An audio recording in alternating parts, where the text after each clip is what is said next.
بسم الله السلام عليكم ورحمة الله وبركاته. اللهم صل على سيدنا محمد صلى الله عليه وسلم. iyo warram asxaabteeda sharafta badan see tihiin waa anigii mar kale iyo muuqaal kale oo cusub. maanta walaashiin maxay idin wadaa? maanta waxaa idin wada doolsheero aad u fudud. soo dhawaada. meesha afar xabo ukunaa kusoo jabsaday baaqurigan, kadibna waxaa u qaatay baashii oo waxa lagu walaaqayay doolshada aan ku walaaqay gacanteeda caadiga aan ku walaaqoyaa. meeshaana sokora ii yaala koob sokor ah. markaas fiican walaaqa sokortii aan ku dar sokortii ayadaa isku walaaqaa.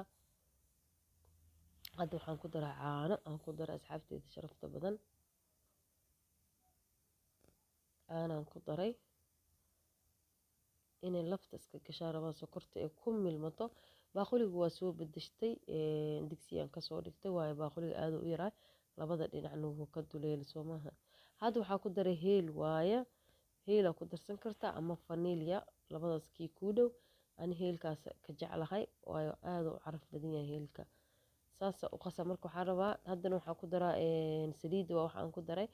waxaan rabaa inay isdhex gasho ayada dhan, yacni sokorta ee ku milanta. marka hore si fiican waxaa usoo garaac ukunta, hadda laakiin sokortii inay ku milantaa la rabaa. caanaha iyo saliidda ciyo way milmayaan laakiin sonkorta ciyo ma milanto.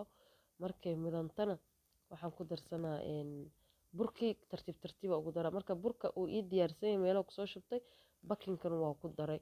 dan marba kis aan saan ugu shubanaa ilaa ay ayada dhan ee ka naqato ee isku raacdo. marka isoo raacda isku soo laabanayna asxaabteeda sharafta badan.